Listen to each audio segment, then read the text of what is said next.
بسم اللہ الرحمن الرحیم۔ تمام تعریفیں اللہ کے لیے، درود اور سلام محمد اور آل محمد کے لیے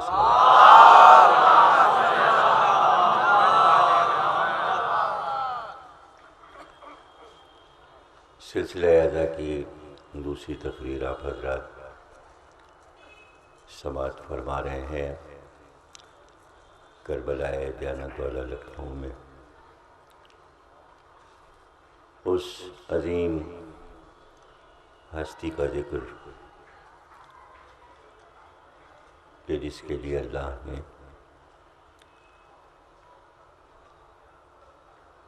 اتنے نام عطا کیے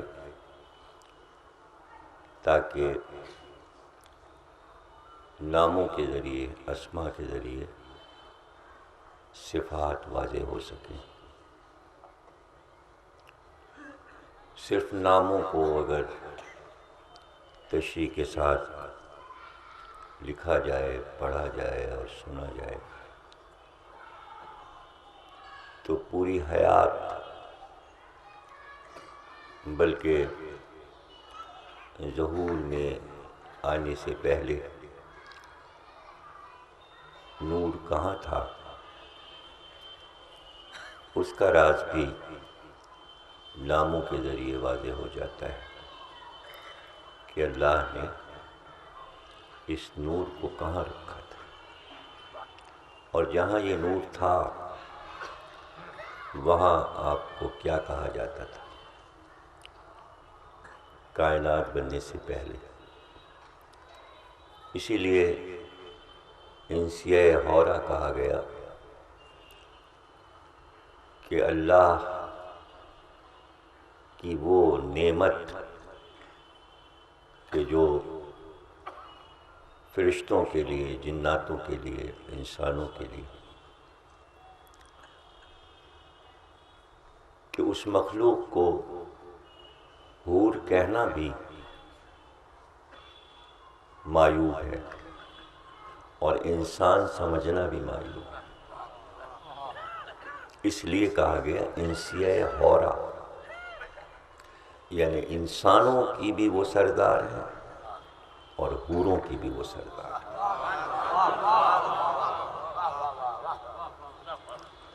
اللہ نے بڑے احترام سے، بڑی محبتوں سے ذکر زہرا کیا۔ درۃ النورہ، ایک ایسا نورانی موتی، درۃ النورہ، نور کا موتی جو خزانہ قدرت میں نایاب تھا، جسے اللہ نے چھپا کے رکھا تھا اپنے خزانے میں۔ اور اگر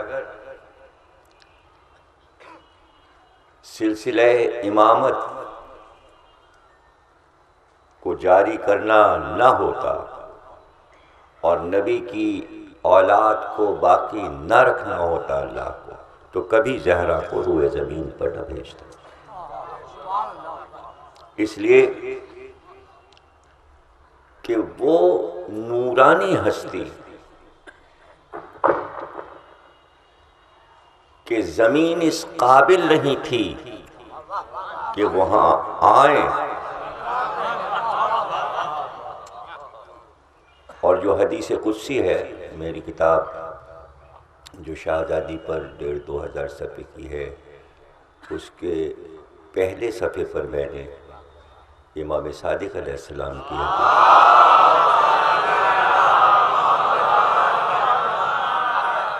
کہ ارشاد فرماتا ہے پروردگار عالم کہ اے میرے حبیب، میں آپ کو پیدا نہ کرتا اگر علی کو پیدا نہ کرنا ہوتا، اور میں آپ کو اور علی کو کبھی نہ پیدا کرتا اگر زہرا کو اس دنیا میں نہ بھیجنا ہوتا۔ یہ حدیث قدسی ہے۔ تو اس سے پتہ چلتا ہے کہ مقصد کائنات میں جو اہل بیت کا مقام ہے اور مرکزی حیثیت سرکار کی اس میں ہے، تو کس بلند منزل پر شہزادی کونین ہیں۔ اسی لیے آپ کو فاطمہ کہا گیا۔ اور یہ جو میں بیان کر رہا ہوں ناموں کی تشریح شہزادی کے اسما کی شرح، یہ کل کی کل شرح جیسے جیسے امام صادق سے پوچھا گیا، ہر نام کی شرح امام نے کی۔ اور میں اکثر اپنی تقریر میں کہا کرتا ہوں کہ کسی بھی مذہب و ملت کا خطیب ہو، بولنے والا، تو وہ اپنی تقریر میں حوالے کے لیے یہی کہتا ہے کہ فلاں راوی نے یہ کہا اور فلاں راوی نے یہ کہا۔ لیکن یہاں حد ادب وہ منزل ہے کہ معصوم کا راوی اگر معصوم ہو تو سننے کا مزہ ہی کچھ اور ہے۔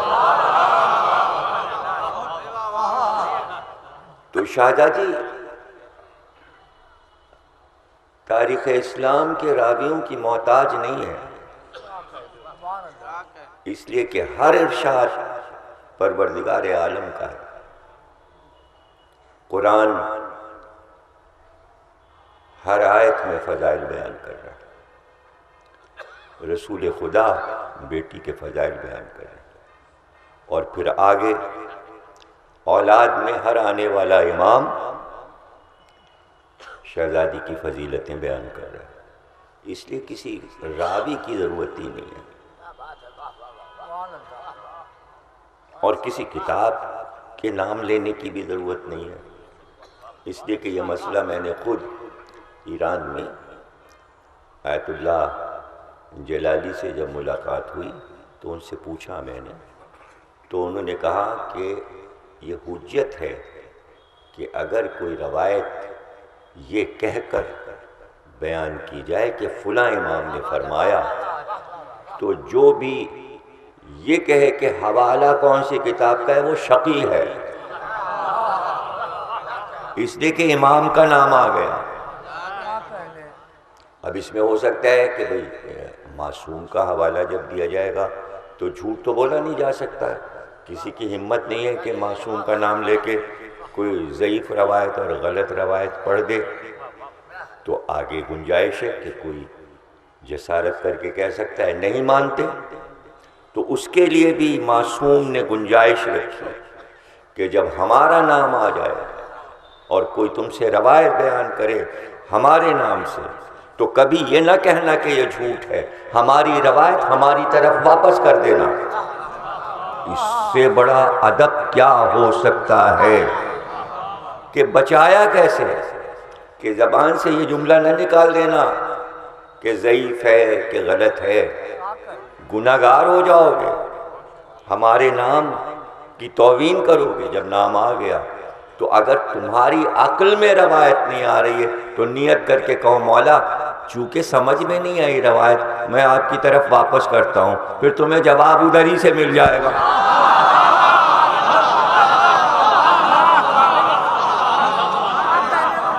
تو جہاں معصوم ضمانت لے رہا ہو، اور جہاں تک میں نے تمام معصومین کے ارشادات میں شہزادی کے ذکر کو تلاش کیا، تو وہاں جو میں سمجھتا ہوں کہ سب سے بڑا قول جو معصوم سے آیا ہے پانچویں امام سے، اور یہی قول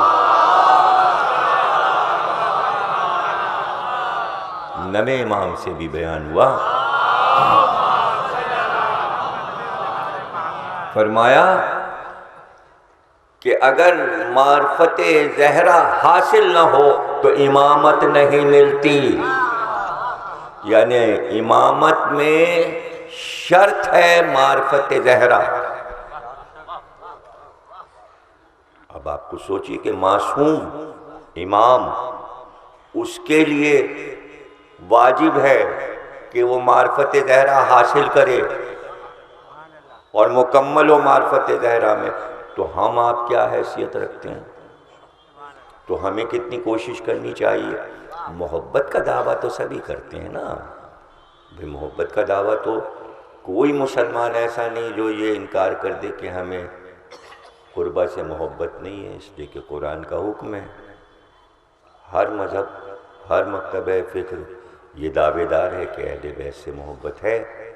مسئلہ ہے معرفت کا۔ محبت کا دعویٰ تو کر لیا آپ نے، معرفت کیا ہے؟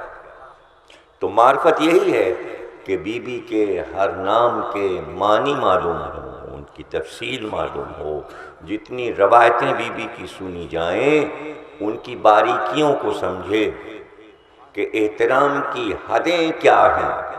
ایسے بھی بزرگ دیکھے ہیں جن کی عمریں گزر گئیں یہ کہتے کہ کبھی نام نہیں لیا، ہمیشہ معصومہ عالم کہا، ہمت نہیں پڑتی نام لینے کی۔ کیا کیا معرفت کی باتیں ہیں جو بھی ذہن میں آئیں گی، یاد آئیں گی تو میں عرض کروں گا کہ آپ دیکھیے کہ معرفت حاصل کرنے کے لیے اللہ نے اتنے نام رکھے کہ ناموں کے ذریعے سمجھو اور معرفت حاصل کرو۔ تو عرض کر رہا تھا، امام سے پوچھا جا رہا ہے کہ اللہ نے فاطمہ نام کیوں رکھا؟ اس لیے کہ عربی میں فتم کے معنی ہے کٹ جانا، کٹ جانا، الگ ہو جانا، ہٹ جانا۔ اور مزید تشریح یہ ہے کہ جس بچے کا دودھ ماں سے چھڑا دیا جاتا ہے وہاں پر بھی یہ لفظ فتم کا استعمال ہوتا ہے، یعنی منقطع ہو جانا۔ اور اس سے فتم سے بنا ہے فاطمہ، تو اس کے معنی کیا ہیں؟ تو آپ نے فرمایا، معصوم نے فرمایا، اس کے معنی یہ ہیں فاطمہ وہ بی بی جو اپنے لوگوں کو لے کر ان کا رشتہ جہنم سے کاٹ کر نکل جائے۔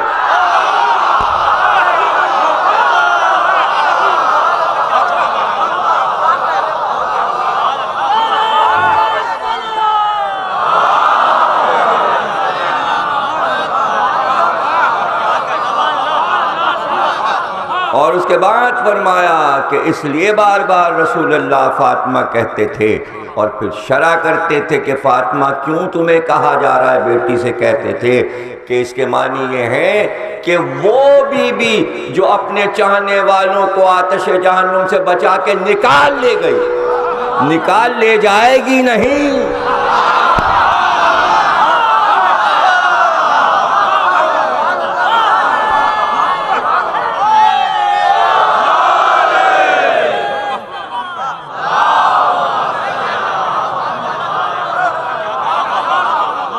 تو ایسے ہی نہیں حکم دیا گیا ہے کہ محبت کرو، محبت کے صلے بھی تو ملنے والے ہیں۔ حالانکہ چاہنے والوں کو صلے کی کوئی پرواہ نہیں ہے۔ محبت کی حد ہی یہ ہے کہ بس ہم چاہیں، ہمیں صلہ نہیں چاہیے۔ دیکھیے یہ دو طرح کے مسائل ہوتے ہیں، ایک یہ ہوتا ہے کہ کام سپرد کیا جائے تو اس للک کے ساتھ اور اس زور و شور کے ساتھ دلچسپی لے کر وہ کام پائے تکمیل تک پہنچایا جائے کہ صلہ ملنے والا ہے۔ دنیا میں کوئی کام ایسا ہے ہی نہیں کہ کوئی اس لیے کر رہا ہو کہ ہم مفت میں کر رہے ہیں خدمت خلق۔ چاہے وہ مزدور ہو، مزدور کے لیے کتنے اقوال ہیں، چاہے وہ عمارت بنائے، چاہے وہ سڑک کھودے، زمین کھودے، کوئی بھی کام کرے، ہر شعبے میں اس لیے محنت ہو رہی ہے کہ ہمیں اس کا معاوضہ ملے گا، اجر ملے گا۔ پورے مہینے آفس میں کام کر رہا ہے، پہلی تاریخ کو تنخواہ ملے گی۔ ایک جذبہ ہوتا ہے نا جو کام کرا رہا ہوتا ہے کہ اب یہ ملنے والا ہے۔ ہر ملازم انتظار کرتا ہے تنخواہ ملے گی، پیسے ملیں گے۔ تو پوری دنیا میں جو بھی کام ہو رہا ہے ہر شعبے میں، بازار میں ہو، ہاسپٹل میں ہو، آفس میں ہو، اس لیے کام ہو رہا ہے اجر ملے گا۔ اسی لیے پوری دنیا اسی پہ چل رہی ہے، اجر ملے گا، اور کام دنیا کا چل رہا ہے۔ پوری دنیا کا کاروبار اسی پہ چل رہا ہے کہ یہ جو کر رہے ہیں کچھ لینا ہے۔ یا پوری دنیا مفت پہ چل رہی ہے؟ مفت کی دنیا ہے، نہیں ملے گا۔ لیکن کچھ لوگ ہوتے ہیں جو کام صرف اس لیے کرتے ہیں کہ کام کرنا ہے، انہیں اس کی کوئی پرواہ نہیں ہے کہ کچھ ملے گا۔ ان کے تصور میں بھی نہیں یہ ہوتا کہ ہم یہ کام اس لیے کر رہے ہیں کہ کچھ لینا ہے۔ تو رسول اللہ نے جو کام کیا، تو جب پوری دنیا کام کر رہی ہے اجر کے لیے، تو وہ اپنا اجر کیوں نہ مانگتے؟ انہوں نے اجر مانگا۔ رہ گیا اس سے پہلے کے پیغمبر، تو سب کے لیے قرآن میں ہے کہ جب سب کا کام ختم ہو گیا، نوح کا کام، ابراہیم، موسیٰ، عیسیٰ، تو سب کے لیے آیتیں ہیں کہ ہم اپنا اجر اللہ پہ چھوڑتے ہیں۔ مطلب انہوں نے بھی باقی نہیں رکھا، ختم نہیں کیا، لینا ہے ان کو۔ سرکار نے اعلان کر دیا کہ بھائی یہ جو ہم نے کار رسالت کیا ہے اس کا اجر دو، امت سے کہا، اور اپنی مرضی سے نہیں دو،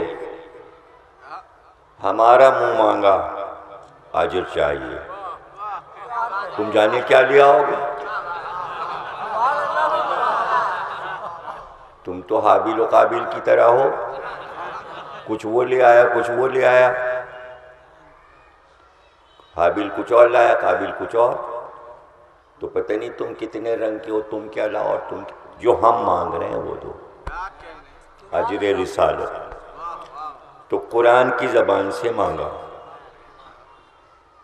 قرآن کی زبان، خود نہیں، پھر وہ حدیث ہو جاتی، تو ثانوی حیثیت ہو جاتی۔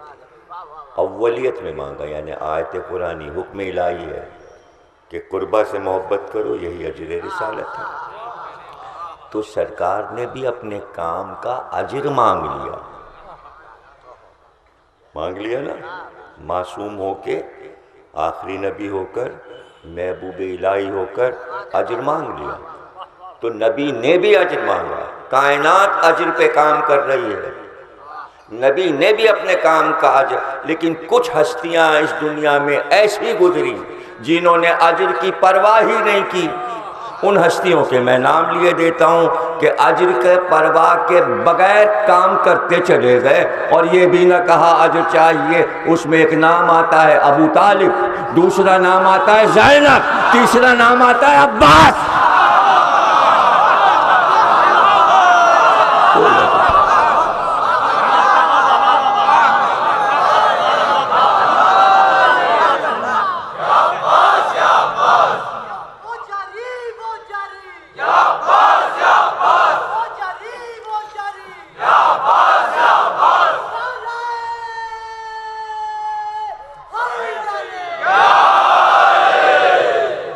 دیکھیے آئمہ اور انبیاء جو کام کر رہے ہیں وہ کتنے خوش ہو کے کام کر رہے ہیں۔ بھائی منصب ملا ہوا ہے، نبوت ملی ہے، رسالت ملی ہے، عہدہ ادھر سے ملا ہوا ہے، امام کو امامت ملی ہوئی ہے۔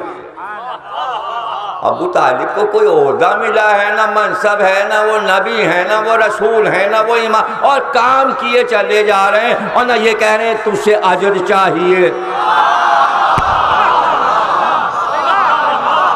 اور دیکھیے یہ تک تو کہا نا کہ بھتیجا جو گود میں پلا ہے اور اس پہ آیتیں اتر رہی ہیں، اس پہ آیتیں اتر رہی ہیں۔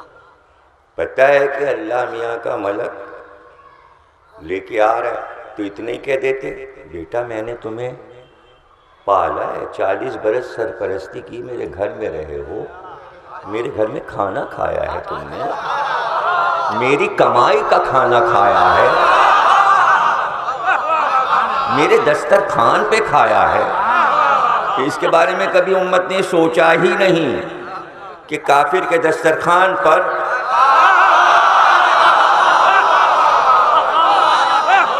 کھانا ہوتا ہے کہ نہیں ہوتا۔ تو کہہ سکتے تھے کہ اتنی میں نے محنت کی ہے تمہارے ساتھ، اپنے اللہ سے کہو ایک سورہ میرے بارے میں اتار دے۔ تاکہ بیٹا میں فخر کروں ان کافروں میں، مکے والوں میں، کہ محمد کے اللہ نے قرآن میں میرے لیے یہ مدح اتار دی۔ کبھی کوئی روایت دکھائیے کہ کوئی میسج پہنچوایا ہو ابو طالب نے بھتیجے کے ذریعے ادھر؟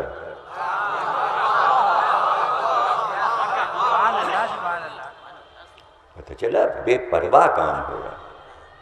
اسی طرح حضرت زینب بی بی معصوم عالم ہے، 14 معصوم میں ہے، منصب ہے، شریک کار رسالت ہیں۔ حضرت زینب ادھر سے کسی عہدے کا اعلان نہیں ہوا، اور کام حضرت عباس امام نہیں ہے، اور کام جو 3 نام بار بار لے رہا ہوں یہ سمبل ہیں، اور بھی نام ہیں، لیکن یہ نام وہ ہیں کہ جنہیں نہ منصب کی پرواہ ہے نہ عہدے کی پرواہ ہے، اور کام وہ کر رہے ہیں انبیاء والے۔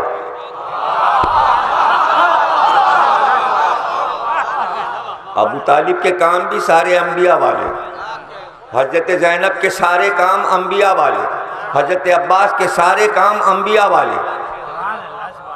تو اب ظاہر ہے وہ اس سے بڑا عادل کون ہے؟ فیصلہ تو اس کے ہاتھ میں، فیصلہ تو اس کے ہاتھ میں۔ ایک دن امام حسن نے فرمایا مولا علی سے، فرمایا بابا میرے دادا کا مقام آخرت میں کیا ہے؟ تو آپ نے فرمایا کہ میں نے رسول اللہ سے سنا ہے حسن کہ محشر میں جب ابو طالب آئیں گے، جبکہ 1,24,000 انبیاء آ چکے ہوں گے، لیکن جب تمہارے دادا ابو طالب آئیں گے تو ان کا نور 1,00,000 انبیاء پر چھا جائے گا، پورا محشر روشن ہو جائے گا نور ابو طالب سے۔ تو انعام ادھر سے ملے گا نا، یہ تو کچھ نہیں مانگ رہے ہیں، تو آخرت میں تو کچھ نظر آئے کہ انعام دینے والا عادل کیا فیصلہ کرتا ہے۔ تو اسی طرح معصوم کی ہی حدیث ہے کہ انبیاء کی سواریاں محشر میں آ چکی ہوں گی، سرکار کی سواری بھی آ چکی ہوگی، مولا کائنات بھی آ چکے ہوں گے، کہ ایک بار دیکھا جائے گا کہ سامنے سے سفید گھوڑے پر، سفید لباس میں ایک باوقار بہیبت ہستی آ رہی ہے، اور ایسا لگتا ہے فضا میں اس کا گھوڑا پرواز کر رہا ہے۔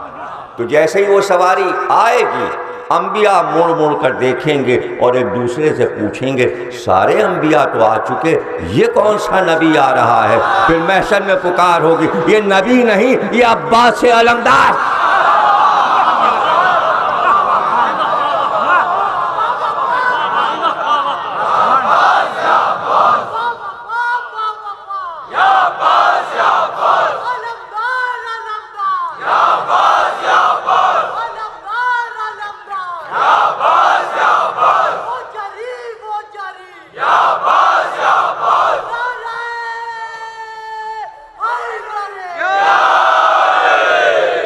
شریک کار رسالت، یعنی ایک بہت بڑا یہ عہدہ ہے، منصب ہے۔ بیٹی دی اس لیے ہے، اللہ نے عطا اس لیے کی ہے کہ آخری نبوت ہے، اور نبی صرف مردوں کا نبی نہیں ہے بلکہ عورتوں پر بھی نبی ہے، لیکن حجت کیسے تمام ہے؟ اس لیے نبی کا ایک حصہ رسالت کا بنا کر فاطمہ کو بھیجا گیا تاکہ عالم کی نسواں پر ایک سیدہ ہو جو ہر عورت پر حجت ہو، اپنے سیرت، اپنے کردار، اپنے وقار سے، کہ رسول اللہ مجمع سے پوچھیں کہ عورت کے لیے سب سے باوقار کیا چیز ہے؟ تو علی نے آ کر کہا شہزادی سے کہ عجیب سوال پیغمبر نے کیا ہے کہ عورت کے لیے سب سے باوقار پہلو کون سا ہے؟ آپ نے فرمایا کہ اب جائیے گا تو عرض کر دیجیے گا کہ عورت کے لیے سب سے پروقار پردہ ہے، لیکن پردہ یہ نہیں کہ وہ مردوں سے اپنے آپ کو چھپا لے، یہ ادھورا پردہ ہے کہ مرد اسے نہ دیکھ سکے، یہ ادھورا پردہ ہے، بلکہ عورت بھی کسی مرد پر غیر پر کبھی نظر زندگی میں نہ ڈالے، تب مکمل پردہ ہے۔ کائنات میں یہ قول کسی نے نہیں دیا، اس سے پتہ چلا کہ رسالت کا حصہ ہی یہ کہہ سکتا تھا، یہ رسالت کی زبان ہے۔ تو پردے کا فلسفہ سمجھ میں آیا۔ میرا بچپن تھا تو پتہ چلا کہ مہذب صاحب مرثیہ پڑھ رہے کٹرے میں، تو ہمارے دوست منن بھائی تھے وزیر گنج میں، محروم ہو گئے، انہوں نے کہا چلو مہذب صاحب کا مرثیہ سنیں، تو پہنچے تو 10-12 سال کی میری عمر تھی، پردے پر مرثیہ تھا، پردے پر۔ تو مرثی کے چہرے میں وہ یہ بتا رہے تھے، جو اب تک مجھے یاد ہے، کہ وہ یہ بتا رہے تھے شاعری میں کہ عورت کے لیے کیوں منع ہے کہ جب ولادت قریب ہو تو وہ بازار نہ جائے۔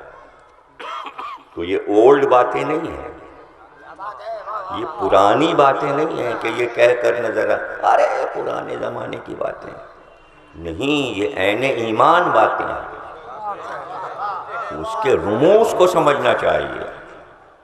کہ اسی زمانے میں طاہر جلولی صاحب نے ایک مجلس پڑھی تھی ڈپٹی صاحب کے امام باڑے میں، اس کا موضوع تھا عورت اور اسلام، اور اسی دن ناظم صاحب کے امام باڑے میں عباس رضوی صاحب نے مجلس پڑھی تھی، انہوں نے کہا طاہر بھائی نے عنوان رکھا ہے عورت اسلام تو میں بھی پڑھوں گا۔ تو میں نے دونوں مجلسوں کا موازنہ کیا کہ طاہر بھائی نے کیا کہا، 4 بجے اور 5:30 بجے ناظم صاحب نے عباس رضوی صاحب بمبئی والے کیا کہہ رہے ہیں، اور مہذب صاحب کا مرثیہ بھی میں سن چکا تھا۔ تو عباس رضوی صاحب نے کتاب کا حوالہ دیا اور کہا کہ ایک انگریز جوڑے کے یہاں، گورے میاں بیوی کے یہاں بچہ پیدا ہوا کالا، نیگرو، افریقن، تو سارے سائنسداں ڈاکٹر بیٹھ گئے کہ یہ کیا چکر ہے۔ ریسرچ ہوئی تو پتہ چلا کہ اس کے کمرے میں ایک حبشی کی تصویر لگی ہوئی تھی، اور وہ روز صبح سو کے اٹھتی تھی تو پہلی نظر اس کی اس تصویر پہ پڑتی تھی، تو بچہ کالا پیدا ہوا۔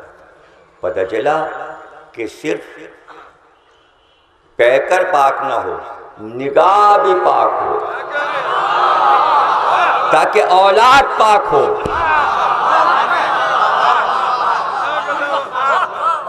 تو کسی غیر محرم کی تصویر دیکھنا بھی سائنس نے بتایا ہے، تو اولڈ باتیں کیا ہیں؟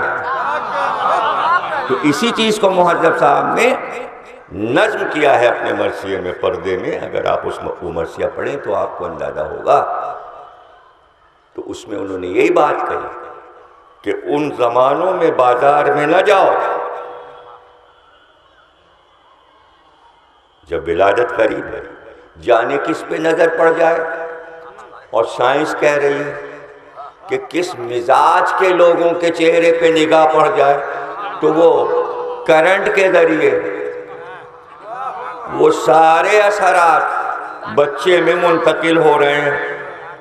کبھی وہ سبزی والا لگے گا، کبھی وہ قصائی لگے گا،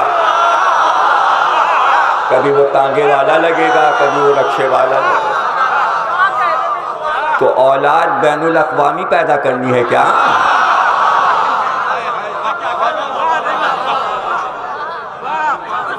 تو اب دیکھیں اس بات کو علامہ اقبال نے کیسے کہا، بطول باشو پنہاں شو عظیم اصل،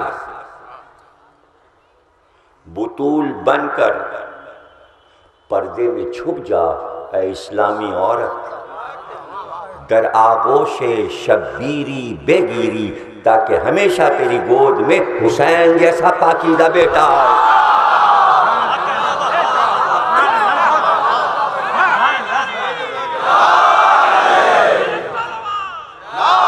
یہ علامہ اسلام کو سن 36 سے پہلے پیغام دیا تھا اسلامی عورت کو.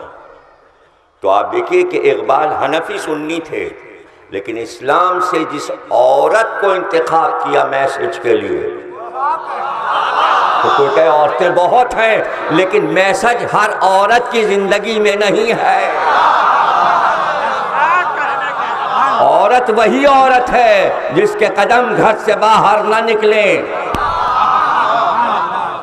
اور نہ نکلیں اگر تو شرائط کے ساتھ.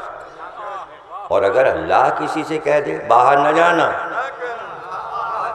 تو اب تو واجب ہو گیا باہر نہ جانا. ویسے تو میں یہ تھوڑی کہوں گا کہ سب عورتیں گھر سے نہ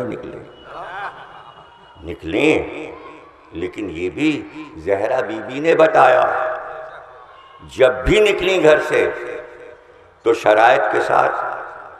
اگر اللہ نہ کہتا تو مباہلے میں کیوں جاتے، لیکن اللہ نے یہ نہیں چاہا کہ تنہا جائیں، 4 معصوموں کے حصار میں جائیں. اور اگر فدق میں بھی جا رہی ہیں تو 2 معصوم بیٹے ساتھ ہیں، پشت پہ معصوم امام علی ساتھ ہیں. اور پھر بنی ہاشم کی عورتوں نے حصار کیا ہوا ہے. 70 خواتین تو وہ تھیں جو چادریں لیے ہوئے پردہ کیے ہوئے تھیں چاروں طرف. تب مدینے میں زہرا نکل کر مسجد نبوی میں آئی. تو یہ شان ہے. اسی لیے بی بی کو بطول کہا گیا. یعنی اقبال نے جو شعر کہا اس میں بطول کے معنی پنہا ہو گئے. بطول کے 37 معنی ہیں. ہے عبرانی لفظ، عبرانی سے عربی میں آیا. عبرانی میں بھی بہت سے اس کے فضیلتوں والے معنی ہیں، اور عربی میں بھی اور اردو میں بھی.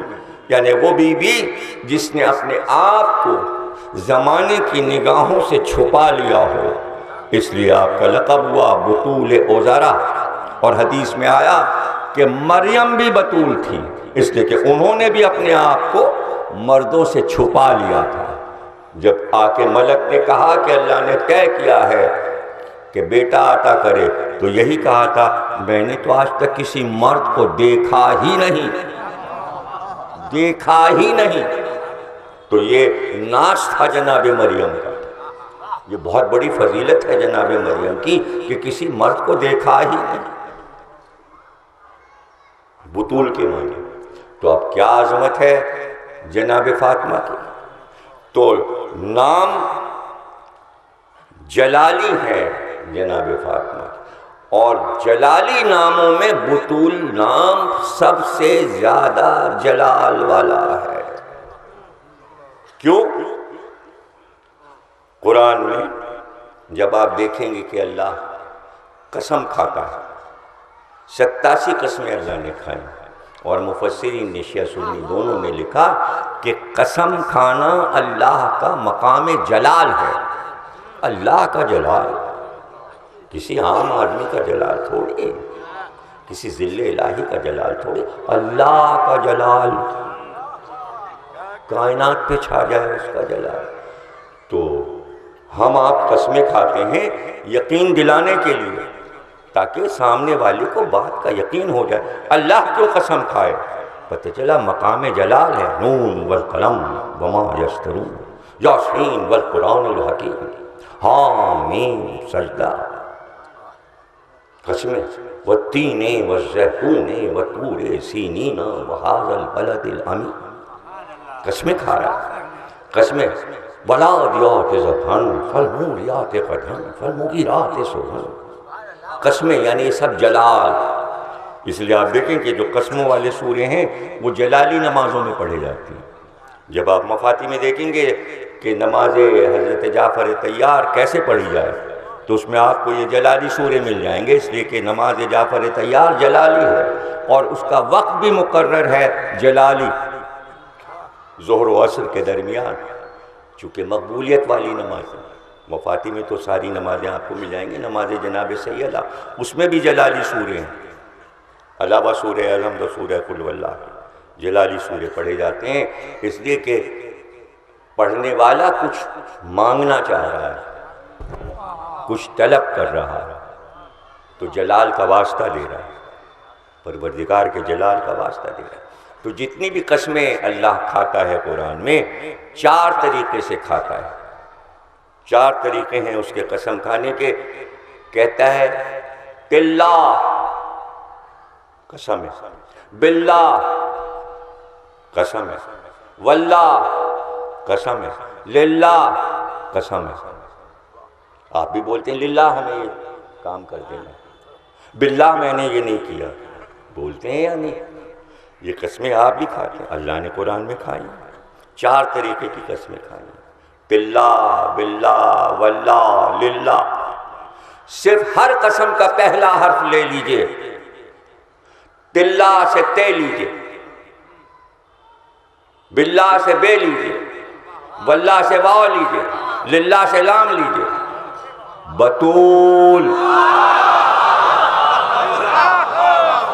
یعنی بطول نام مقام جلال میں اللہ کی قسم ہے، زہرا۔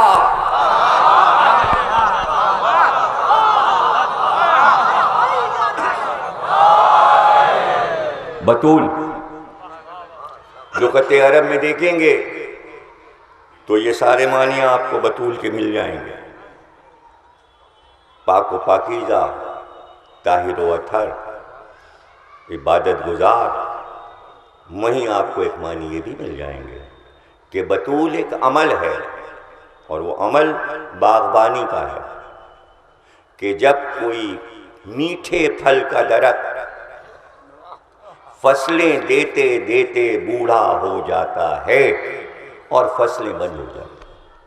مثلاً کسی قیمتی آم کا درخت پھل دینا بند کر دے، 50 سال کا درخت ہو جائے، 100 برس کا ہو، تو اس کا شیریں پھل محفوظ کیسے کیا جاتا ہے؟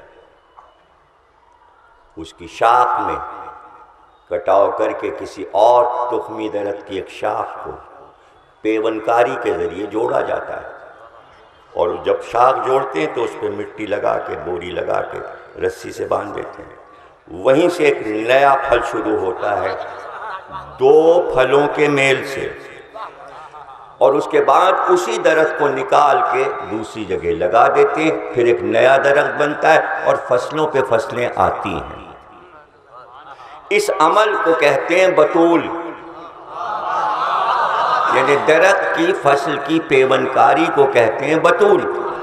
تو شہزادی کا نام اللہ نے بطول اس لیے رکھا کہ نبوت کا درخت 1,24,000 فصلیں دے کر ختم ہو چکا تھا، ایک شاخ لگائی گئی، وہ شاخ کعبے کے گملے سے لے کر جب رسالت کے درخت میں بندھی، اب جو فصل آئی تو اس فصل کا نام ہے حسن، حسین، زین العابدین، امام مہدی تک۔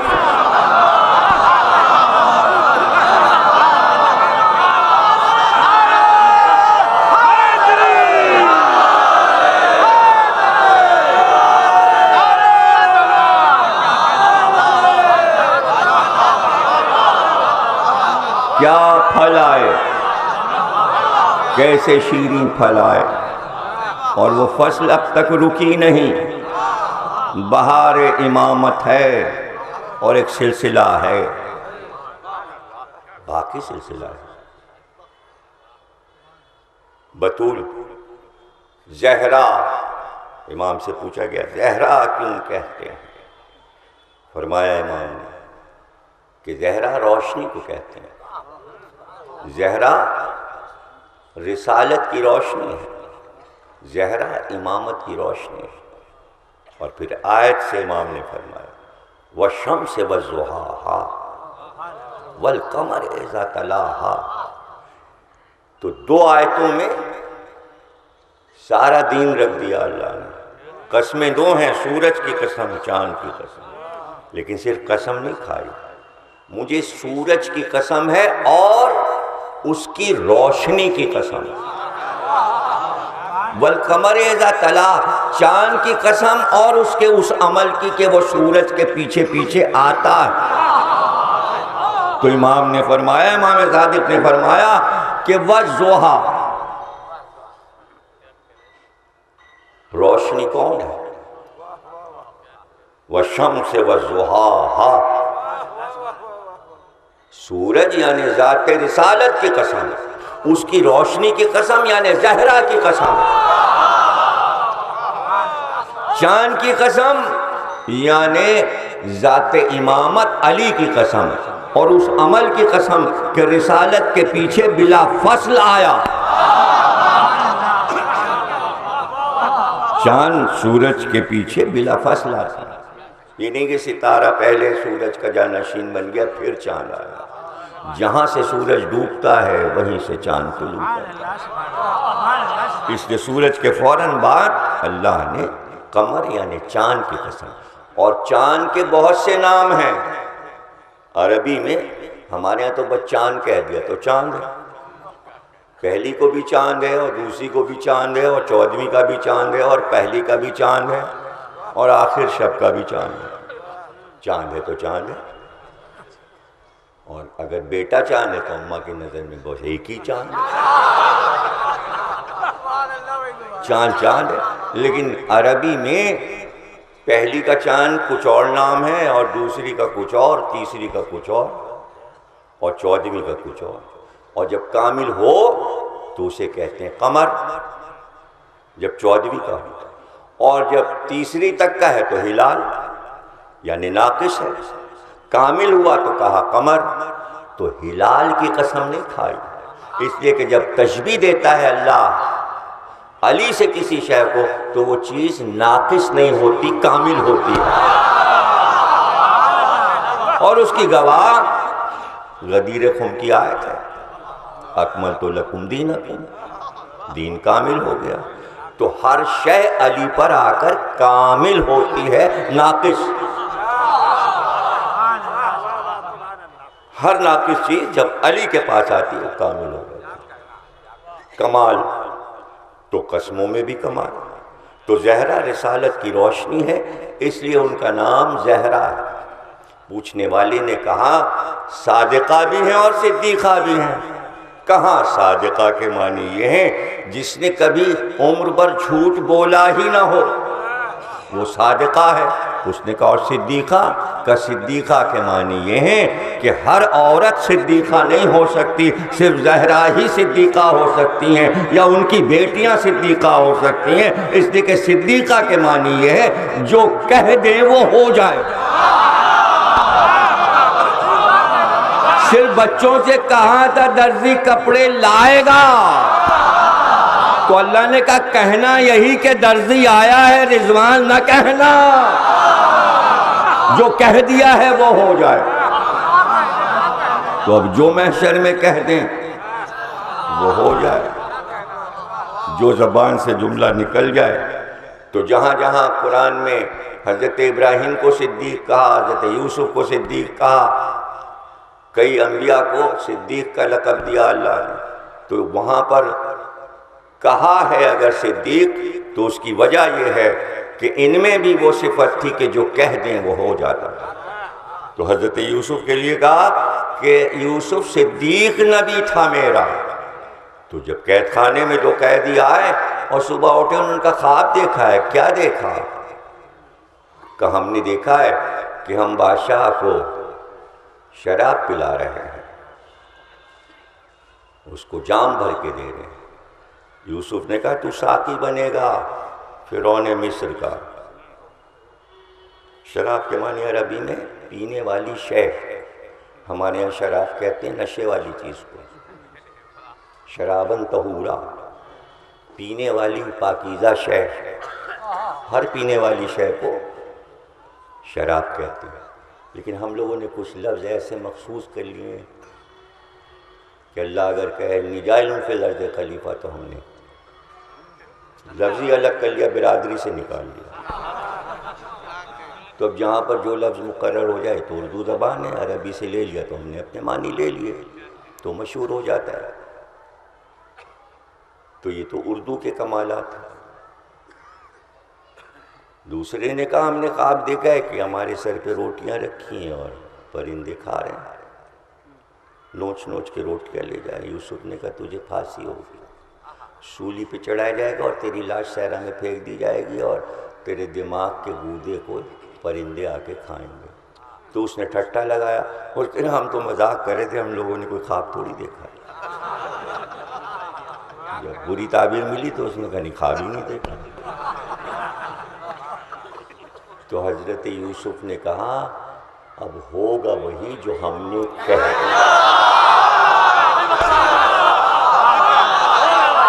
تو یہاں پہ اللہ کہتا ہے صدیق نبی تھا.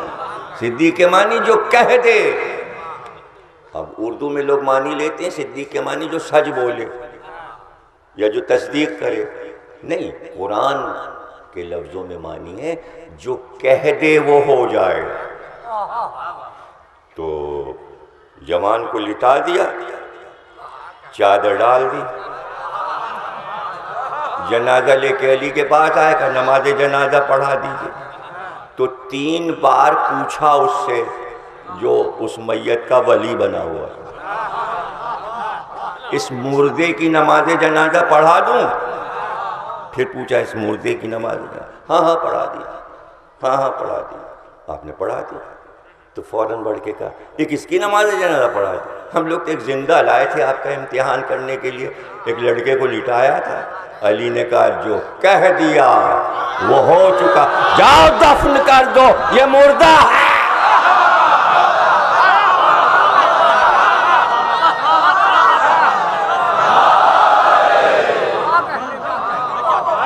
اس پورے واقعے کو,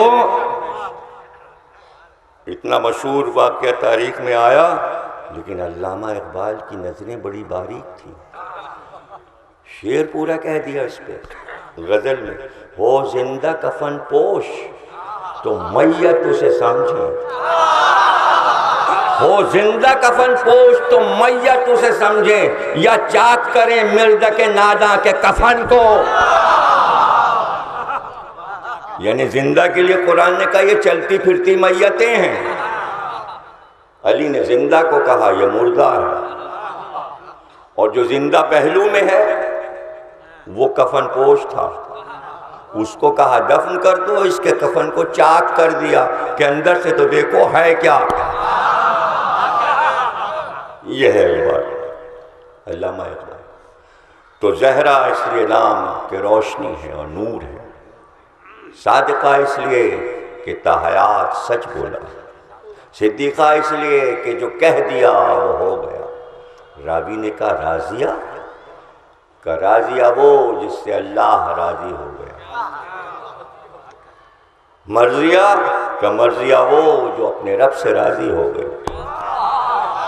یہ دو طرفہ راضی نامہ کہیں اور نہیں ہوا, اس لیے کہ اللہ کو کون راضی کرے گا, اور کس کی مجال ہے جو کہے کہ ہم اللہ سے راضی ہو گئے. تو سمجھایا گیا کہ ایسی ہستی بھی تھی کہ جس کے راضی کرنے پر اللہ انتظار کر رہا تھا کہ راضی ہو جاؤ, راضی ہو جاؤ. تو آپ دیکھیے کیسے اللہ نے زہرا بی بی کو راضی کیسے کیا. آسان ہے یہ سمجھانا, اور چاہتا کیوں ہے کہ زہرا ہم سے راضی رہیں. اس میں بھی راز ہے اور اس میں بھی راز ہے. تو اللہ نے کیسے راضی کیا؟ تو حسین کے ذریعے اللہ نے زہرا کو راضی کیا. حسین نے پوچھا تو پھر اماں آپ یہ بتائیے کہ میرے عزاداروں کو آپ کیا دیں گے؟ مرضی زہرا.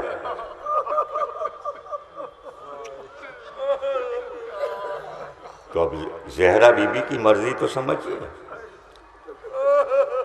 تو آپ نے کہا حسین بھلا ایسا ہو سکتا ہے کہ میں جنت میں جاؤں؟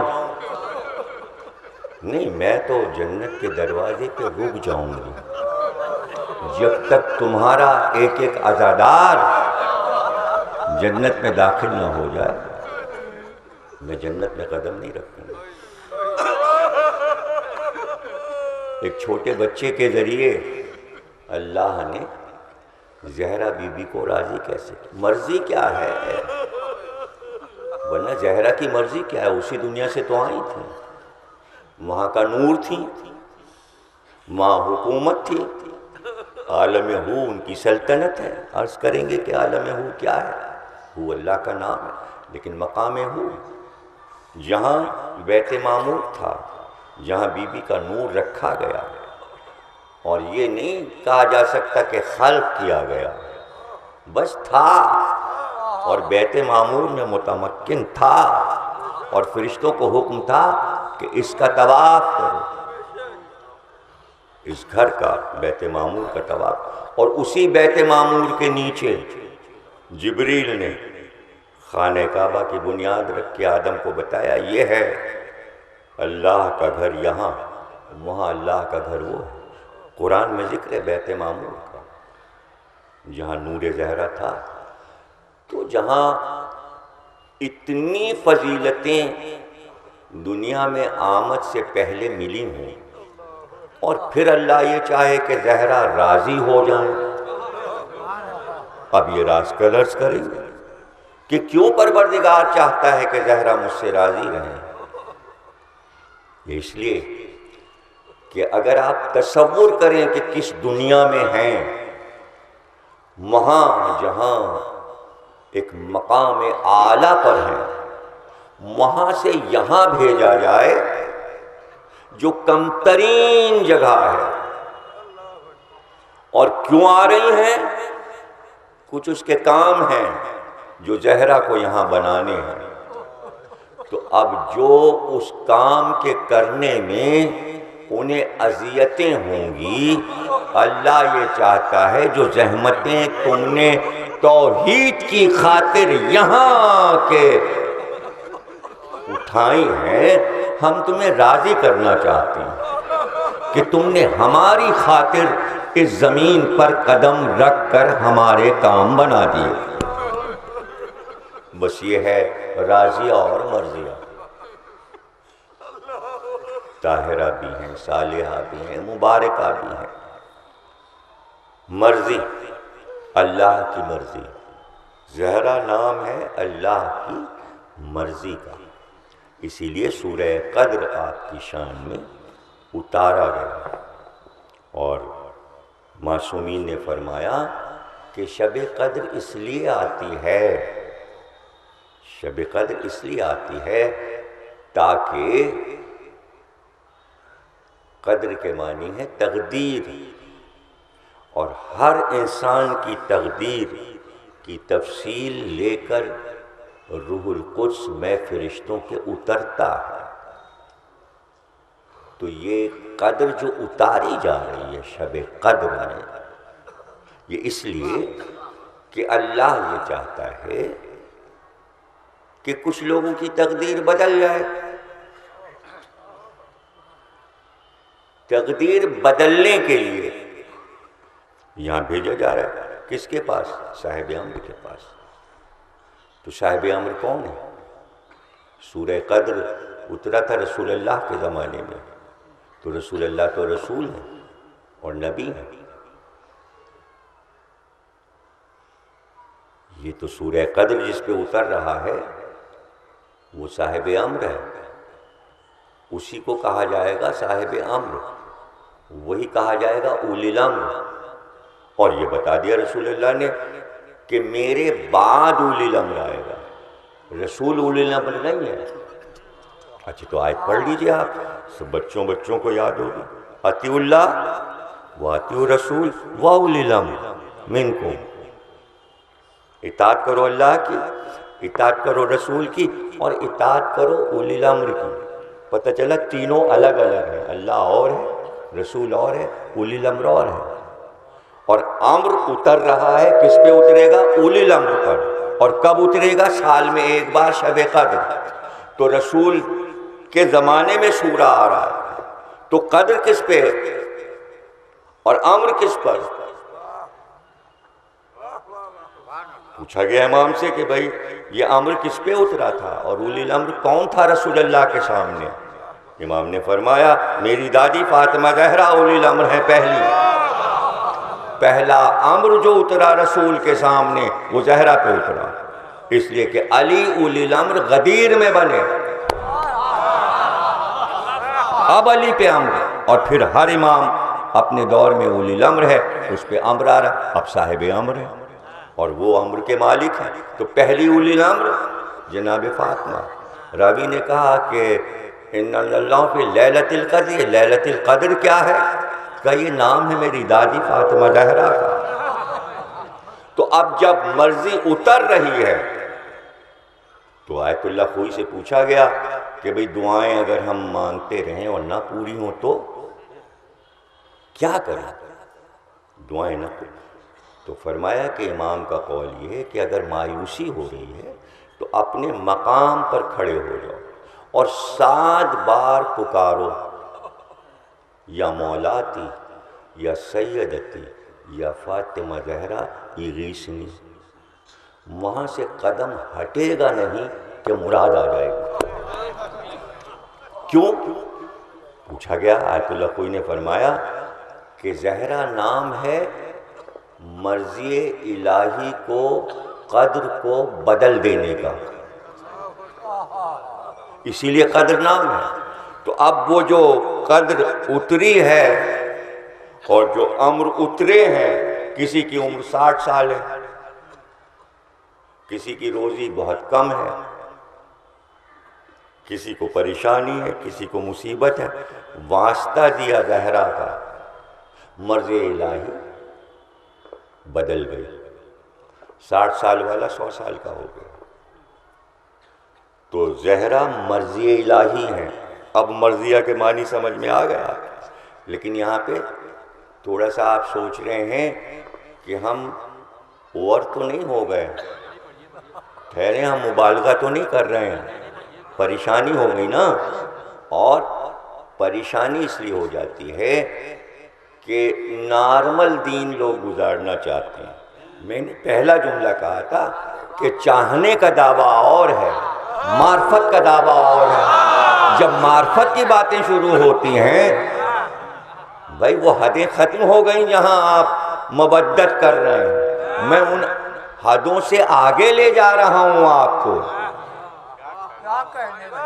تو اور کہا کیا؟ بھائی محبت اور ہے، معرفت اور ہے، محبت ہو چکی نا، جو چاہے کیجئے، گھر میں آپ مجلس کیجئے، عزا خانہ کیجئے، یہ کیجئے، وہ کیجئے، درود پڑھیے، صلوات پڑھیے، نماز پڑھیے، عبادت کیجئے، روزہ رکھیے، محبت کے سب دعوے کر ڈالیے۔ تو معرفت کی منزل جب شروع ہوئی تو اب چوکے، اب بھائی مودت ختم ہو گئی، وہ چھوٹ گئی، پیچھے رہ گئی، اب معرفت شروع ہو رہی ہے تو اب پریشان ہو رہے ہیں۔ تو نہیں چاہتے تو نہ بیان کیجئے یہ سب، نہ پڑھیے، نہ سنیے، لیکن پورے سورے کو آپ پڑھ ڈالیے تو آپ کو پتہ چل جائے گا۔ پھر میں کل تفصیل بھی عرض کر دوں گا کہ ایک علم ہے، علم بدا، علم بدا، تو آپ کا بڑا مذاق اڑتا ہے اس علم پر، اور آپ کا عقیدہ رکھنا ضروری ہے۔ اور سارے مکتبہ پھر کہتے ہیں دیکھیے ذرا علم بدا کو مانتے ہیں۔ بدا یہ کہتے ہیں کہ اللہ اپنا ارادہ بدل دیتا ہے، بھلا اللہ بھی اپنا ارادہ بدلتا ہے؟ دیکھیے ابھی 2 سیکنڈ میں میں آپ کو اللہ کے ارادے بدلے ہوئے دکھاتا ہوں، 1 سیکنڈ میں دکھاتا ہوں۔ ابھی ابھی کہا ہے، خواب دکھایا ہے ابراہیم کو، میری راہ میں بیٹے کو ذبح کرو، حکم الہی ہے کہ ذبح کرو۔ جب لے کے گئے چھری رکھ دی، ارادہ بدل گیا، دمبا آ گیا۔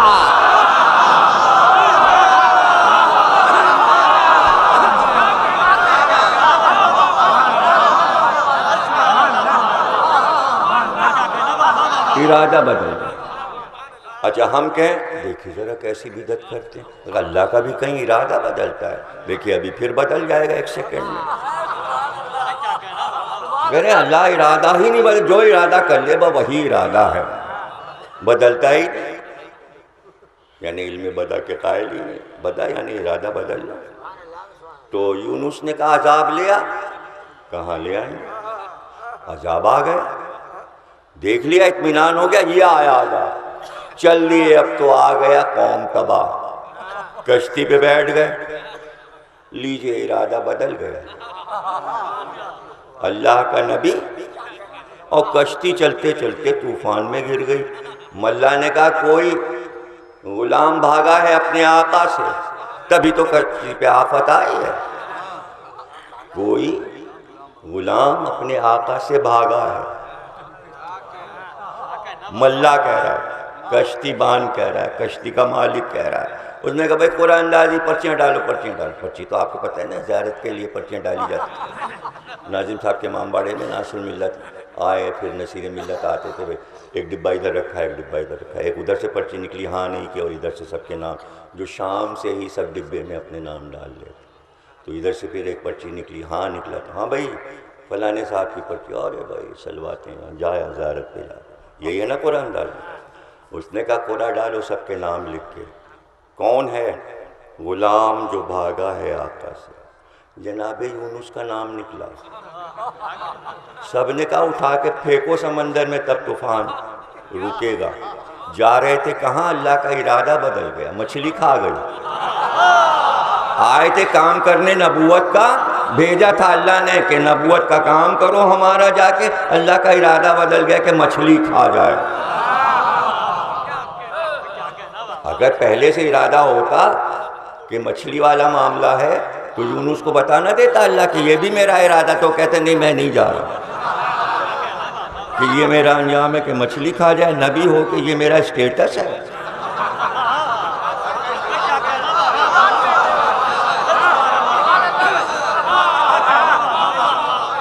اچھا تو طوفان تو دیکھ ہی چکے تھے، اب ارادے پہ ارادہ اللہ بدل رہا ہے۔ مچھلی چلی ادھر ادھر سیر کراتی، اللہ نے کہا کہ مچھلی نے یونس کو زمین کی تہوں کی سیر کرائی، اپنے صاحب کو، اپنے صاحب کو۔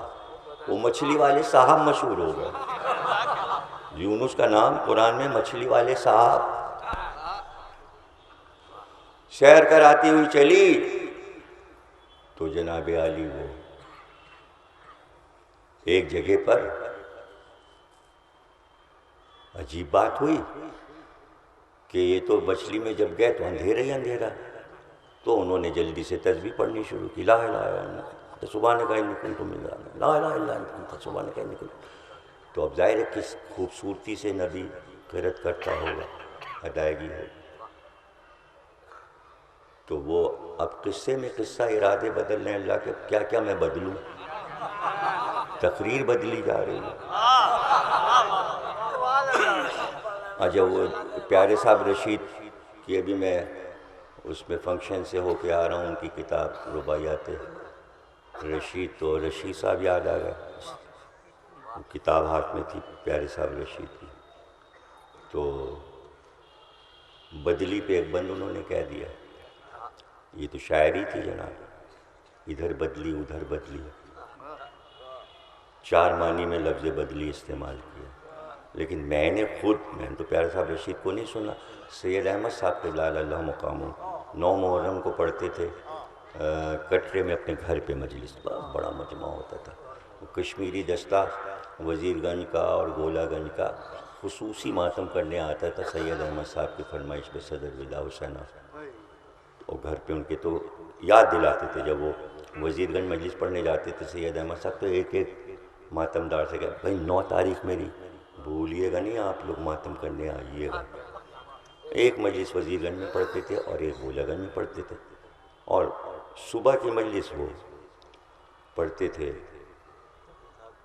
جی ہاں وہ 9ویں اشارے والی ہوتی تھی، تو ایک دم جناب بدلی اٹھی اور لگا طوفان اور کالے کالے بادل اور بارش شروع ہو گئی، تو مجلس پڑھتے پڑھتے کہنے لگے ادھر بدلی ادھر بدلی، آسمان پہ بدلی، مگر آپ نے جگہ نہ بدلی۔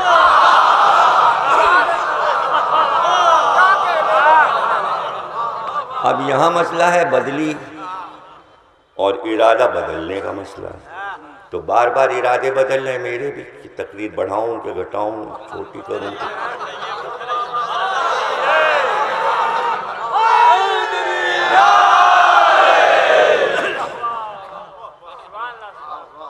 تو طوفان کے آثار ہو چکے، اور یہاں یہ مچھلی کے پیٹ میں.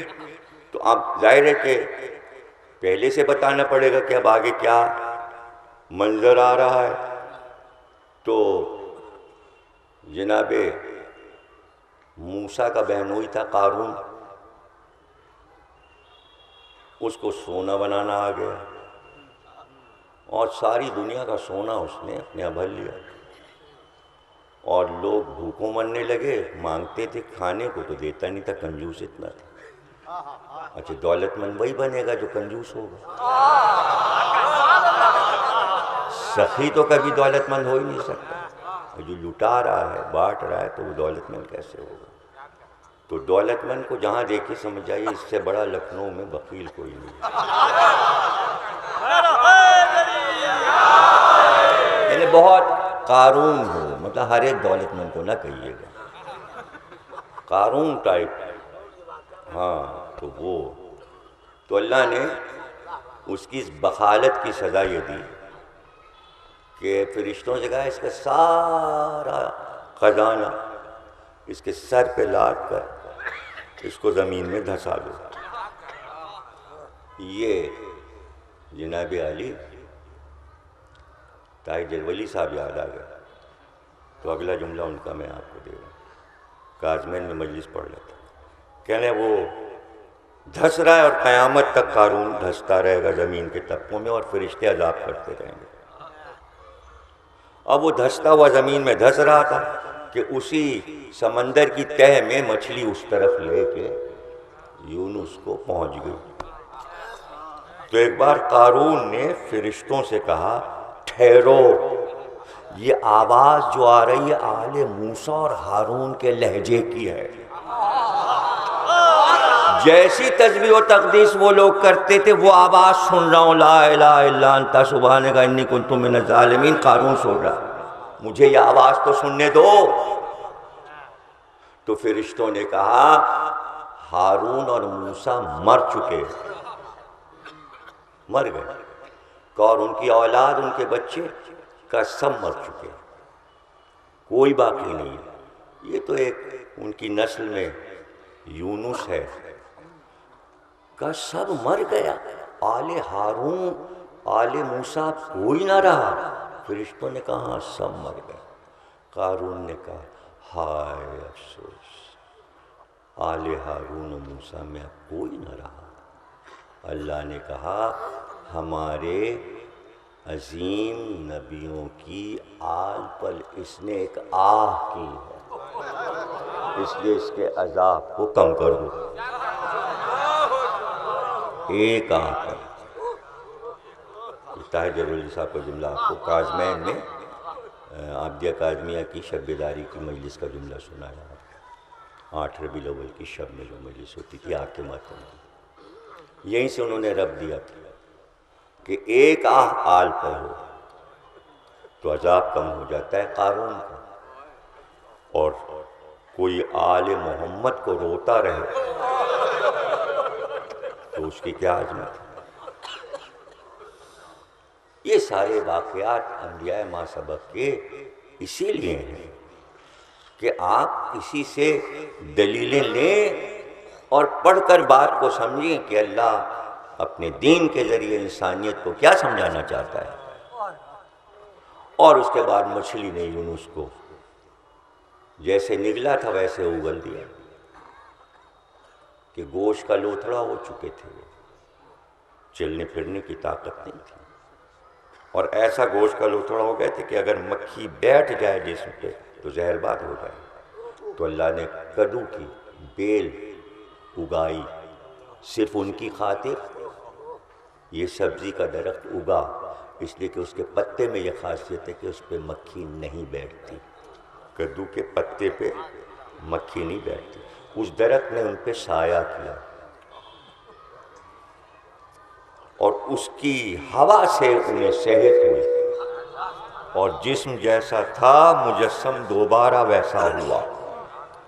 اور جب ٹھیک ہو گئے تو اپنی بستی کی طرف چلے گئے تو بستی ویسے ہی آباد، حالانکہ دیکھ گئے تھے عذاب آ رہا ہے. پروردگار ہم نے تو اپنی آنکھ سے دیکھا تھا کہ عذاب آ رہا ہے، یہ تو سب آرام سے گھوم رہے پھر رہے ہیں.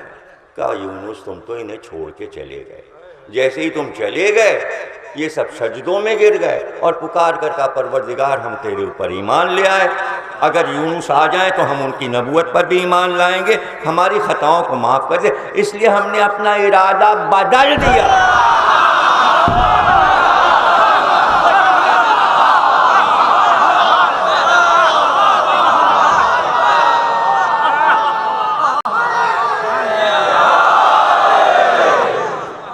بھائی اسی کو تو علم بدا کہتے ہیں، یہی علم بدا ہے۔ اب آپ کہیں گے یہ تو انبیاء کے ساتھ ایسے ہوئے، آپ مثالیں سنا رہے، ہمارے ساتھ تو اپنے آپ کے ساتھ تو 24 گھنٹے علم بدا ہو رہا ہے، راتوں دن علم بدا ہو رہا ہے۔ بھائی کیسے؟ اب بھائی آج پیر کا دن ہے سفر نہیں کرو، آج منگل کا دن ہے یہ نہ کرو، اب بھائی بہت ضروری ہے، بھائی جانا ہے، حافظ کا کام ہے۔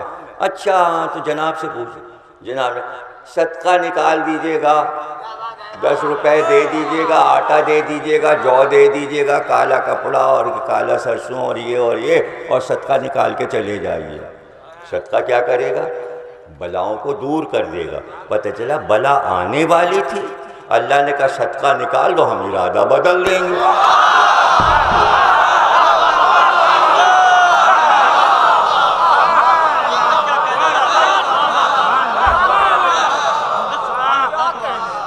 اب اور سن لیجئے کیسے کیسے ارادے بدل جاتے ہیں اللہ کے، کیسے کیسے ارادے بدلے۔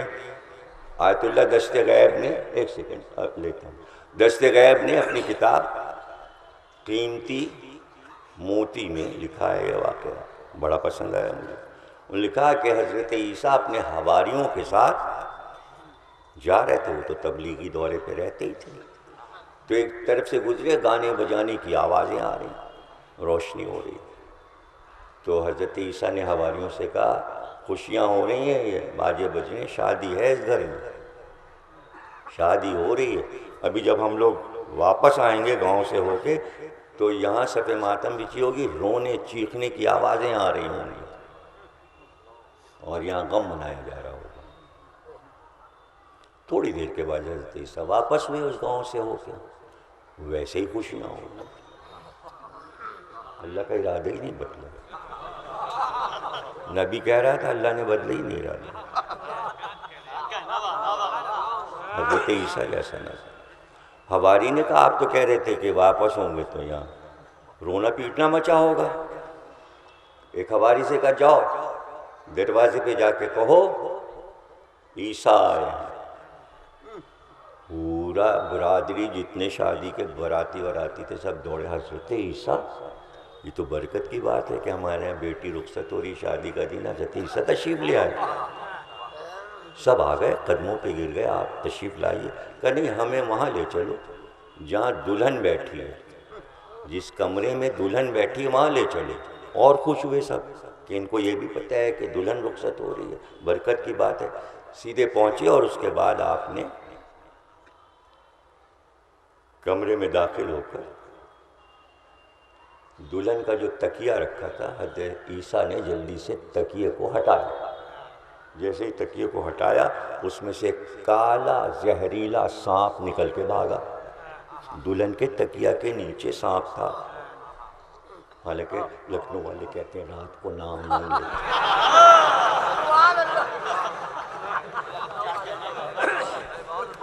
اب کیا کریں، ذکر ہے تو حضرت عیسیٰ کا اللہ بچائے گا، خیریت سے رکھے گا سب کو۔ تو حضرت عیسیٰ نے کہ دلہن سے کہا یہ بتاؤ جب سے تم دلہن بن کے بیٹھی ہو کمرے سے کہیں گئیں تو نہیں؟ کیا یہاں سے اٹھ کر تم کچھ دیر پہلے کہیں گئی تھی؟ کہا سرکار گئی تھی۔ ابھی دلہن تو کہیں اٹھ کے جاتی نہیں نا کمرے سے، اس لیے حضرت عیسیٰ نے پوچھا کہاں گئی تھی؟ کہا ایک فقیر ہمارے گھر آتا ہے اور وہ ہمیشہ بھیک لے کے جاتا ہے، آج اتنا گانا بجانا ہو رہا تھا، وہ بیچارہ پکار رہا تھا، کوئی سن ہی نہیں رہا تھا، میرے کان میں آ گئی آواز، میں نے کہا ایسا نہ ہو کہ خالی ہاتھ چلا جائے، میں اسے آٹا دینے اٹھ کے گئی تھی کہ خالی ہاتھ نہ جائے۔ حضرت عیسیٰ نے کہا اسی لیے تم نے ابھی صدقہ دیا ہے نا، یہ کالا ناگ تمہیں ڈسنے والا تھا، اللہ نے ارادہ بدل دیا۔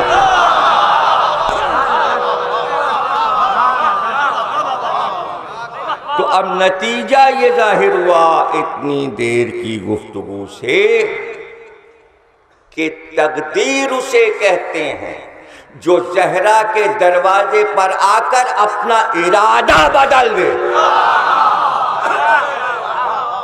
یہ ہے ذات زہرا کہ اگر مایوسی ہے تو پکارو پکارو۔ اور امام سے حدیث ہے کہ رسول اللہ نے فرمایا، عجیب، یہ تو جب میں پڑھتا ہوں، یہ بھی دست غیب نے اپنی کتاب میں لکھا ہے تو مجھے اتنا پسند ہے یہ واقعہ، جس طرح رسول اللہ نے فرمایا۔ یہ ذکر اور یہ لفظ میرے لیے بہت قیمتی ہیں اور انہیں یاد رکھیں۔ آپ نے فرمایا کسی مذہب اور ملت کا آدمی ہو، لا الہ کی شرط نہیں ہے۔ رسول اللہ نے فرمایا کہ جب بھی یاد آ جائے کسی بھی انسان کو، عمر میں ایک بار جب یاد آ جائے، جہاں یاد آ جائے، لیٹا ہو، بیٹھا ہو، راستے میں ہو، سو رہا ہو، اگر یاد آ جائے اور میری بیٹی کا نام اور خیال آ جائے، وہیں رک کر 3 بار میری بیٹی پہ درود پڑھ دے، اس کی بخشش کا ضامن میں ہوں۔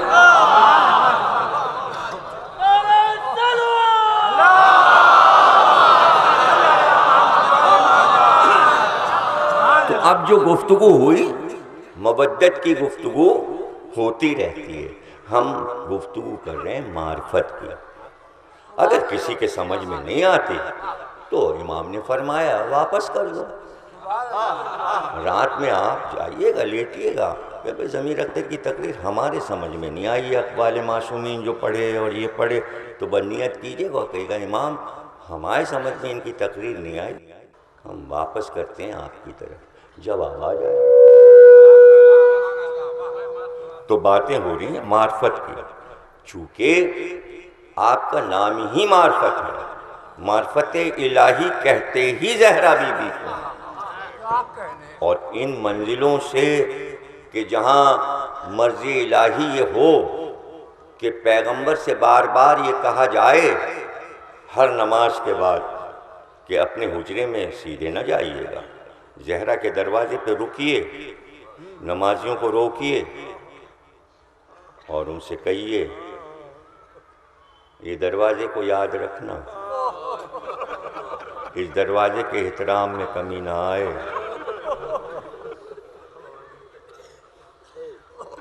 یہ اپنی وفات سے قبل جتنے مہینے گزرے ہیں غدیر کے بعد، تو ہر نماز کے بعد زہرا کے دروازے پہ رک کر فضیلت بیان کرنا اور امت والوں سے کہنا اس دروازے کا خیال رکھنا، اس دروازے کا خیال رکھنا۔ کیا امت نے دروازے کا خیال رکھا؟ اللہ عرض کریں گے تفصیل۔ یہی وہ مصائب ہیں قیامت خیز جو تاریخ انسانیت کو حیران کر دے۔ میرے ایک دوست ہیں کراچی میں، وہ امروہے کے ہیں، بزرگ ہیں، تقریباً کوئی 70 75 اور 80 کے درمیان ان کی عمر ہے، تو ہر سال وہ محرم کرنے کراچی سے اپنے وطن امروہے آتے ہیں محرم کرنے۔ تو انہوں نے مجھے عجیب واقعہ سنایا کہ میں ٹرین پر جا رہا تھا امرتسر سے امروہہ، تو کئی مذہب و ملت کے لوگ بیٹھے ہوئے تھے، ہندو حضرات بھی تشریف فرما تھے اور امت کے حضرات بھی تشریف فرما تھے۔ بحث چھڑ گئی فدق کی، تو کوئی اس میں سے کہتا تھا نہیں انبیاء کی اولاد کی وراثت نہیں ہوتی ہے، اور کوئی باغ نہیں تھا اور یہ تھا، اور کوئی کہہ رہا تھا نہیں باغ تو تھا اور بی بی نے مانگا تھا اور دے دینا چاہیے تھا۔ تو وہ جو ہندو بیٹھا تھا وہ گفتگو سن رہا تھا سب کی، اور اس کے بعد سنتے سنتے وہ کہنے لگے، وہ ہندو یہ کہنے لگا کہ آپ حضرات جو بحث کر چکے ہیں میری رائے بھی سن لیجیے۔ میرے پاس 2 باغ ہیں آم کے، میں زیادہ امیر آدمی نہیں ہوں لیکن میرے پاس 2 باغ ہیں، اور آج اگر مسلمانوں کے نبی محمد کی بیٹی میرے پاس آئیں اور کہیں اپنے 2 باغوں میں سے 1 باغ مجھے دے دو تو میں دونوں دے دوں گا جبکہ میں ہندو ہوں۔ اگر انہوں نے مانگا تھا نہیں بھی تھا تو کہتے لے جاؤ اور لے جاؤ۔ یہ ہے عظمت زہرا کہ فضیلت سن کر غیر بھی مودت کی طرف راغب ہو جاتا ہے۔ یہ ہے ذات زہرا، نہ کہ حیرت میں ڈال دے امت کہ عرب میں جہاں بار بار فضائل سنے تھے اور یہ منزل، کہ کوئی موقع ایسا جانے نہیں دیتے تھے پیغمبر کے جہاں امت کو یہ نہ بتایا ہو کہ میری بیٹی کی عظمت کیا ہے۔ فتح مکہ میں جناب سیدہ بھی گئی ہیں، فتح مکہ میں امام حسن امام حسین بھی گئے ہیں، حضرت زینب اور حضرت ام کلثوم کم سنی میں یہ بچے ساتھ ہیں فتح مکہ میں۔ اور جب فتح مکہ کے بعد کارواں چلنے لگا، قافلہ چلنے لگا، تو بی بی نے کنیز سے کہا کہ ذرا بابا کو بلاؤ، اللہ سب کو زیارت کرائے۔ جب آپ جائیں مکے میں تو جہاں مسجد جن کی زیارت ہوتی ہے اس کو مسجد شجرہ بھی کہتے ہیں، اسے مسجد جن بھی کہتے ہیں۔ یہ وہی مقام ہے جہاں فتح مکہ میں رسول اللہ کے خیمے لگے تھے، اور اسی جگہ درمیان میں وہ خیمے تھے جس میں بیبیاں تھیں، جہاں جناب سیدہ بھی بچوں کے ساتھ موجود تھیں۔ تو پتہ چلا قافلہ واپس مدینے جا رہا ہے اور تیاری ہے، سامان اونٹوں پہ رکھا جا رہا ہے اور لوگ اپنی سواریوں پہ بیٹھنے کا ارادہ کر رہے ہیں کہ بی بی نے کہا کہ بابا کو بلاؤ۔ در خیمہ پر رسول اللہ آئے، ہاں زہرا بتاؤ کیا کہنا؟ کہ بابا پتہ نہیں مکے پھر دوبارہ آنا ہو کہ نہ، دل چاہتا ہے کہ اماں کی قبر کی زیارت کریں۔ حجون کے قبرستان میں نے بھی زیارت کی ہے، آپ لوگوں نے جنہوں نے حج کیا ہوگا تو جناب خدیجہ کی قبر کی زیارت کی ہوگی دور سے۔ حجون کے قبرستان میں کہتے ہیں کہ پورا قبرستان چند لمحوں میں 14,000 کے مسلمانوں کے لشکر نے پورے قبرستان کو اپنے حلقے میں لے لیا، اور دور دور محافظت کے لیے لشکر پھیل گئے۔ اور جب بی بی کی سواری چلی اس طرف قبرستان کی طرف تو ایک پہلو میں رسول اللہ تھے، ایک پہلو میں حضرت علی تھے، بچے ساتھ تھے۔ اور راوی کہتا ہے کہ جب قبرستان میں شہزادی داخل ہوئی تو گریہ طاری ہوا، دور سے ماں کی قبر نظر آئی۔ جب 7 برس کی تھیں تو ماں سے چھوٹی تھیں، اور اب قبر کے قریب جا رہی ہیں۔ جب قبر کچھ دور رہ گئی تو اتنا گریہ طاری ہوا کہ زمین پر بیٹھ گئیں، روتے روتے وہیں بیٹھ گئیں، اور گھٹنوں کے بل چلتی ہوئی قبر کے قریب پہنچی۔ کبھی یہ رخسار قبر سے ملا، کبھی وہ رخسار ملا، اور پھر گریہ شروع کیا، اماں بیٹی آپ کی قبر پہ آئی ہے، اماں زہرا آپ کے پاس آئی ہے۔ جانے کیا کیا شہزادی کو یاد آیا ہوگا کہ ماں کس طرح ناز اٹھاتی تھی، کم سنی میں کیسے ماں رخصت ہوئی۔ یہ بھی سن لیجئے کہ جب خدیجہ بی بی کا جنازہ اٹھا تو بیٹی اس طرح گریہ کر رہی تھی کہ مکے کی عورتیں گریہ دیکھ کر خدیجہ کے جنازے پر گریہ کرنے لگیں۔ اور جب قبرستان سے رسول اللہ واپس آئے تو زہرا بی بی کا گریہ نہیں رکا، اسی طرح چیخ چیخ کے روتی رہیں۔ تو جبریل امی اترے، اور یہ شیعہ سنی دونوں کی روایت ہے، اور اتر کے کہا کہ زہرا سے کہیے کہ تمہاری ماں اللہ کے پاس پہنچ چکی ہیں، ہم نے انہیں ایک موتیوں کے محل میں رکھا ہے، اب گریہ نہ کرو۔ اور پھر جبریل نے کہا اللہ کہتا ہے زہرا سے اللہ کا سلام کہہ دیجیے۔ کہتے ہیں پھر بی بی کا گریہ رک گیا، اللہ نے سلام کہلوایا۔ گویا یہ ایک صبر کی تلقین اللہ کی طرف سے زہرا بی بی کو ہوئی ہے۔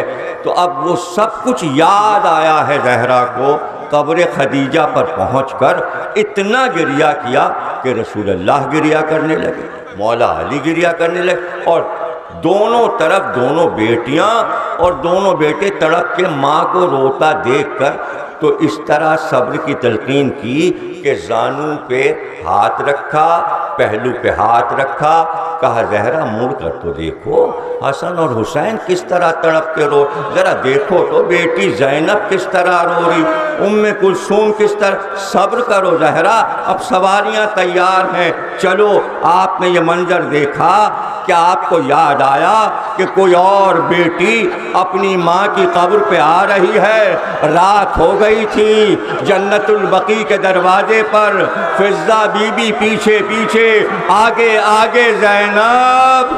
کہتے ہیں کہ جب قبر کے قریب پہنچی تو گر پڑی اور گھٹنوں کے بل چلتی ہوئی ماں کی قبر پہ پہنچی، اور ایک بار قبر کے دونوں پائے تھامے اور ایسے جیسے کوئی اپنے چاہنے والے کو گلے سے لگاتا ہے، قبر سے لپٹ کر کہا ماں نانا کو بتا دیا کہ نواسا مارا گیا، 3 دن کا بھوکا پیاسا ذبح ہوا، مگر اماں نانا کو بتاتے ہوئے شرمائی کہ بازوؤں میں رسی، اماں چادر ہٹاتی ہوں، اٹھ کر دیکھو کہ زینب کے پاس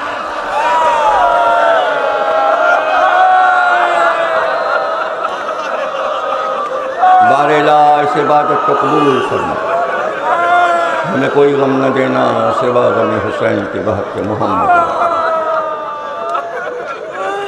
پروردگار جو مر گئے اعلیٰ علیین میں ان کے مرتبوں کو درجات کو بلند فرما، جو بیمار ہیں انہیں صحت کام عطا، اہل لکھنؤ کو خوش خرم رکھ، اسی شان سے عزاداری کرتے رہیں اور اسی شان سے عزاداری ہوتی رہے، اس شہر کو سلامت رکھ پروردگار، سب مومنین کو خیریت سے رکھ، عراق میں معصومین کے روزوں کی حفاظت فرما۔ یہ دعا ہے شبانہ فاطمہ بنت سید منا مرحوم کے لیے، آپ حضرات دعا کریں کہ دعا قبول ہو رہی ہے، امام زمانہ کا ظہور فرما، تاجل فرما۔